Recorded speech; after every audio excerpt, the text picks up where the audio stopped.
Welcome back everybody to Forza Motorsport. So we're continuing on with the championships that we've been going through, and this one is going to be JDM Legends. So this is actually the second to last main story championship on this game that we have left to do. The only one is the C8 Challenge one, where we go around in the C8 Corvette. So yeah, we'll do this one and then we'll do that one, and then we'll probably just do the featured series races championships that come up every month. Because usually are quite interesting at times. But still, let's see what cars we're going to be driving in and where we're firstly going to be driving at.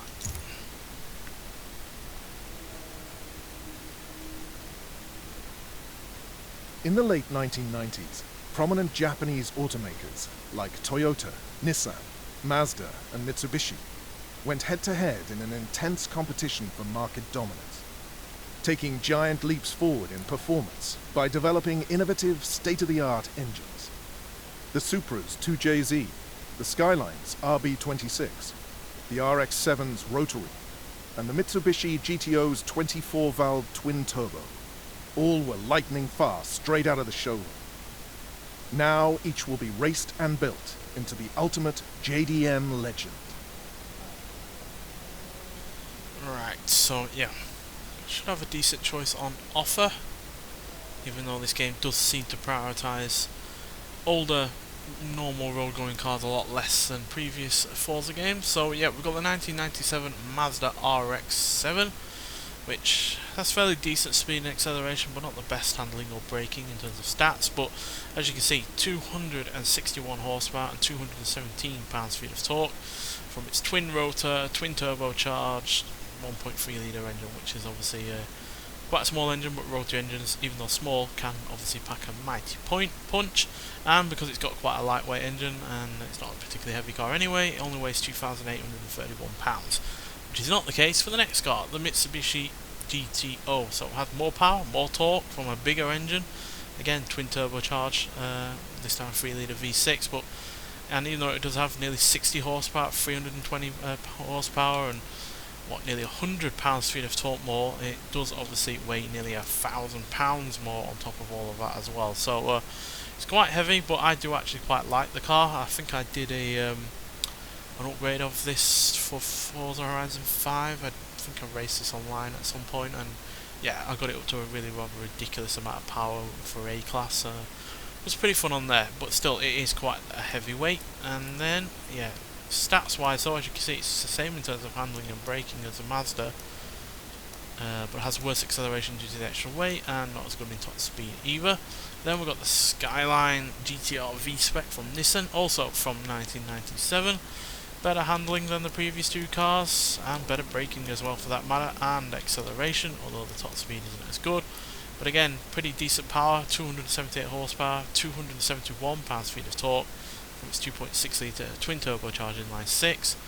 Weighs in between the two previous cars at 3,393 pounds, but the acceleration is obviously better than the previous two just because of the way that this car delivers its power, and it's got a good balance between horsepower and torque as well. It's not like there's a massive difference between either. Pretty much like the GTO though, to be fair, but obviously with this having less weight, it's able to take advantage of that a lot more. And then finally we have the 1998 Toyota Supra RZ. So yeah, newest car here, same kind of handling and braking as the Mazda and the Mitsubishi, worse than the Nissan, but does have better acceleration than the Nissan and better top speed. That's because it does have more power. In fact, it is pretty much the same as the Mitsubishi GTO. It's only it's an inline 6 rather than a V6, but it's still twin turbos, so it still has the same horsepower and torque. That, as you can see, has way less in terms of weight than the Mitsubishi, which somewhat down to the fact that it's rear-wheel drive rather than all-wheel drive. But it's also because this was not made for Americans. To be honest, the GTO really was. So yeah, even with its American name as well. So yeah, see, they're all fairly obvious cars to go for in the first place, I feel like, and they're all in C-Class. Toyota has surprisingly less PI than the Nissan, but I guess that's just because the handling and braking isn't quite as good. To be honest, I'm not a fan of the RX-7. With this version in particular, I prefer the older RX versions. I think the Savannah from the early 90s. GTO, way too heavy, way too fat, nowhere near as as agile as these other two are going to be. Skyline is obviously a tempting choice just because it seems to be the best all-rounder. It's got better acceleration than the previous two, but also has better handling and braking. It's the best handling and braking car here. But obviously the Supra is as light, if not lighter than the Nissan, and yet has a bigger engine and more power and more torque. We'll go for the Toyota. I deliberate over these all the time and I don't know why. We'll go in white. White looks pretty good on this car, to be honest. Now this is probably the... But again, I was going to say this is probably the most obvious choice out of the four, but I feel like all of them are, like I said, an obvious choice, so it doesn't really matter to me. So yeah, we're going to be at Hakone for the first race. We've got 6 laps, but it's not a particularly long track, so that doesn't matter. And as per usual, we go in this car in stock form to start with, just to see what it's like and what we're going to be building on top of. So yeah, and this is this Club Circuit reverse. Running counterclockwise here at Hakone is very fast through the first 2 sweeping turns with those sublime mounts. Race start 12th, as per usual. So yeah, hopefully this car will be a worthy choice.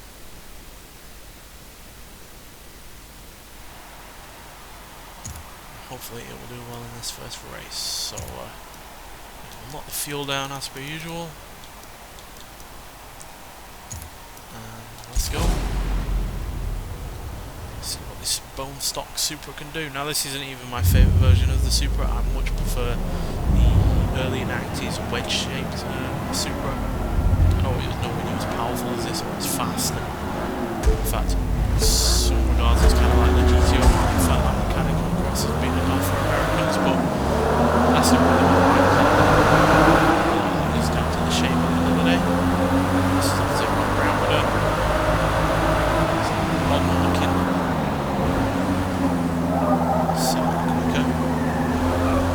More speed and acceleration.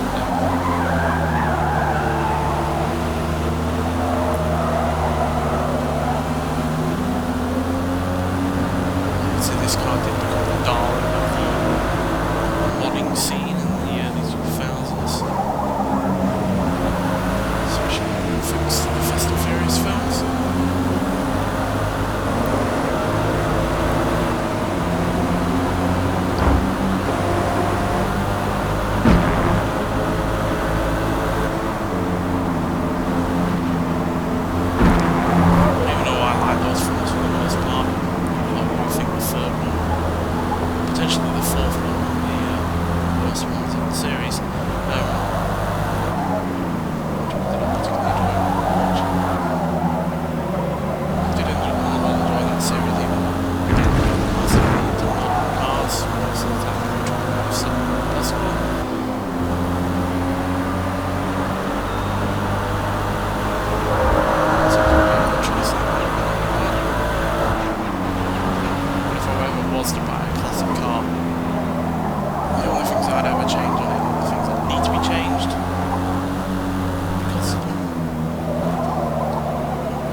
horsepower into it and make it absolutely abysmal to drive for those times.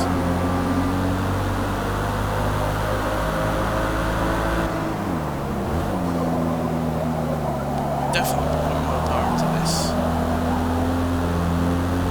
I think we've got to B class, which is the top level of the class range that we can upgrade to, so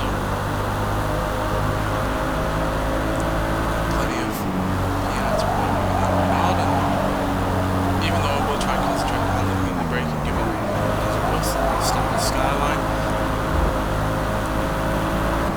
we'll also put some more power into it as well.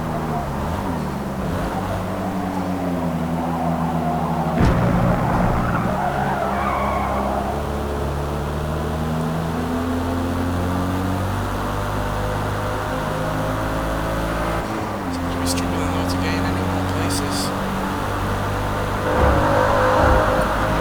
3 more. Living around in 6th for a while now.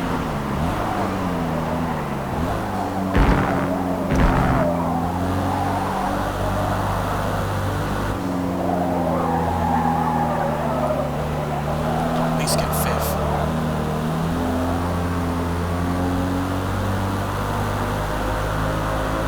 Even though that Mazda has less power than us. So, you know, and then they got £500 less than the which does help in terms of Total time penalties per second. this would help us now, is it? I realised that was an off point. Yeah, with it having £500 less, it kind of makes up for the power efficiency and also consequently improves the handling. So even though we do have the same stat, I do believe that we can't get better overall. So we'll get a lot less weight up front because of the lighter range.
Granted, the RX-7 We does finished seem to have a P6. little bit more PI overall, so potentially had more power than stock, so yeah, but clearly the RX-7 is the one to go for, given the top 5 is, you know, full of them. So yeah, with another Supra behind us, then a GTO surprisingly in 8th, another RX-7 in 9th, and another GTO in 10th, so I am surprised that the Skylines didn't do better. They seem to do even worse than we did, so yeah, odd, but you know, that's just the way it goes. So now we're starting out this championship with 19 points.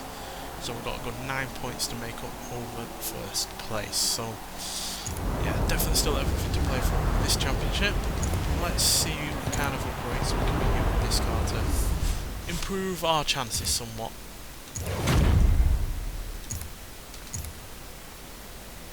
Right, so we're at Mugello circuit, short version though.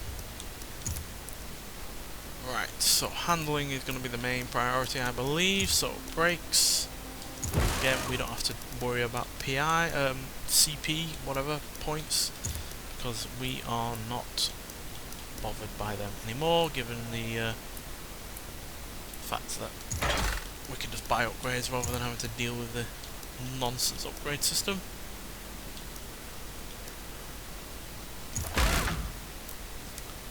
Tires.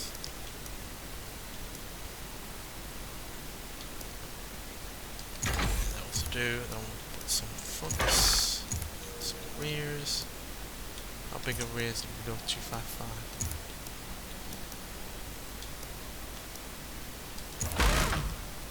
Drivetrain, we'll lighten it a little bit with a new driveline.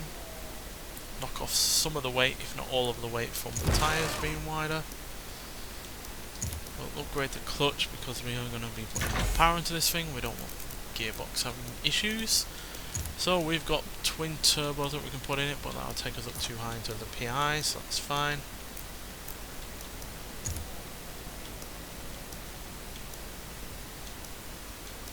Took it up to a 3.2. Yeah.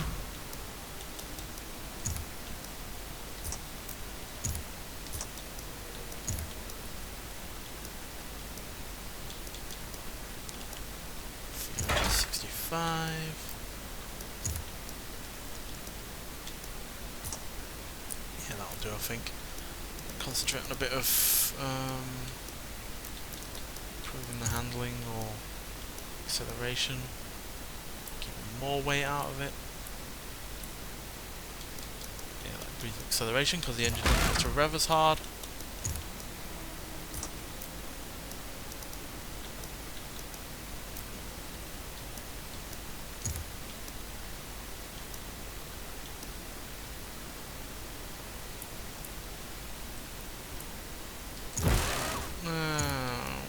Slightly wide at the front.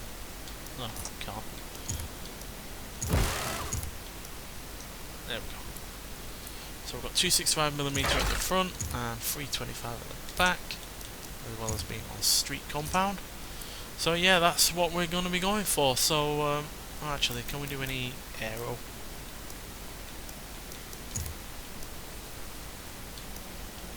Side skirts will reduce aerodynamics, I believe. Hood will reduce weight.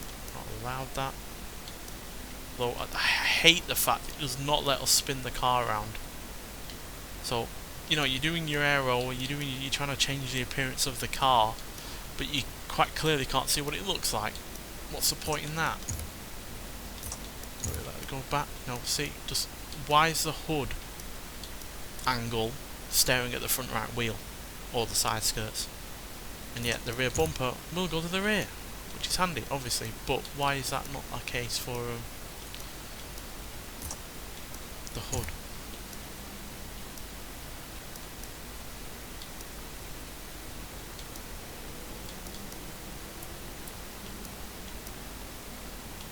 Don't think this is going to change anything really, is it? No, rear wing.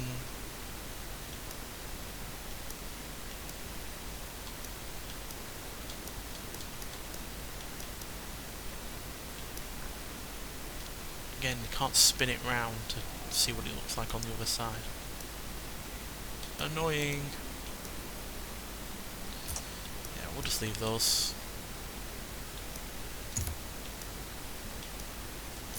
hood anyway, this is over the PI. Right, so that's fine. So you either spend 27,000 or so credits on the parts, or you spend God knows how long getting all of those points together to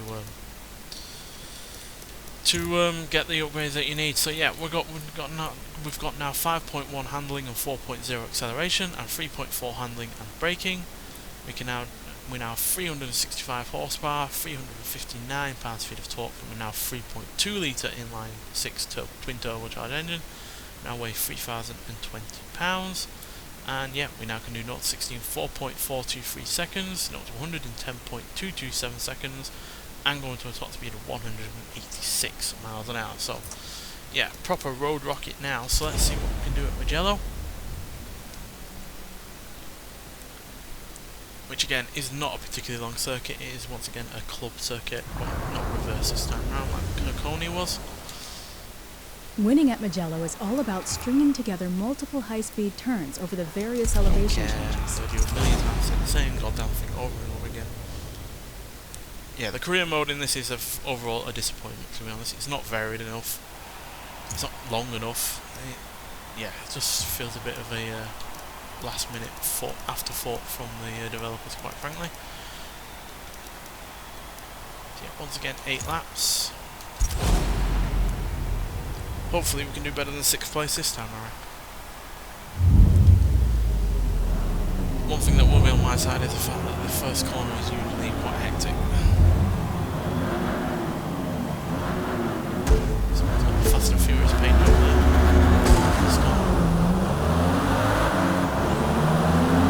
Yeah, definitely feels quicker.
Total time penalty is 2 seconds.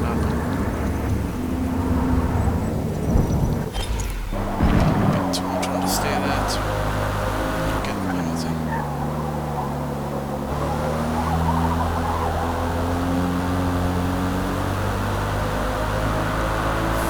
We're a little bit closer than we were in the last lap, so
take, like a lot of cars have done with the AI, seem to dive into the nearest sandpit as soon as possible. What is last place doing? This guy had the paint bubbles at the start. I'm not sure if it's the exact same car, but he learned some of the same paintwork.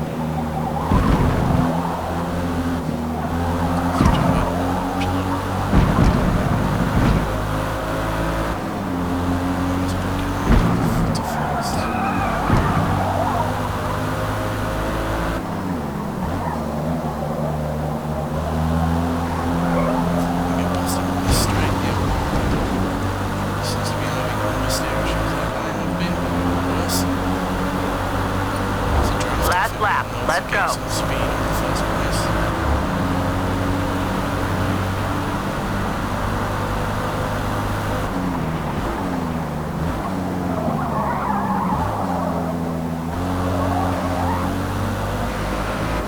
Off he goes again.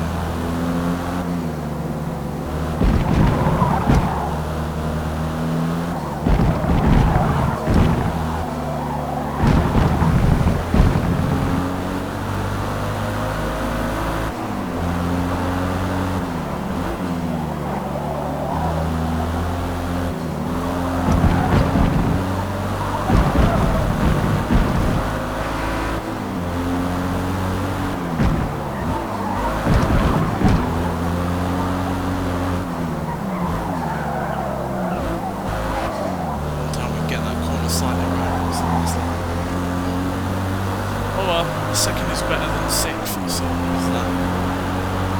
We'll definitely improve our standing on the leaderboard. But yeah, Nicely that done. Mazda was just that We finished bit quicker, P2. it seemed. But oh well. Yeah, we've shot up into second place, 4 places over where we were before. First place has changed now because of his win in that race, so yeah, he's gone up 1. And yeah, who was in first has dropped by 6 places, which isn't particularly great. And who's in 18th was in 11th, so they've dropped 7, and 20th was in 12th, dropped by 8. So yeah, they certainly had quite poor races as well. So yeah, that leaderboard has changed quite a bit, to be honest, with us and everyone else. But regardless, thank you for watching, and I'll see you in the second part, hopefully not very long from now. But yeah, thank you for watching, and I'll see you in the next one. Bye.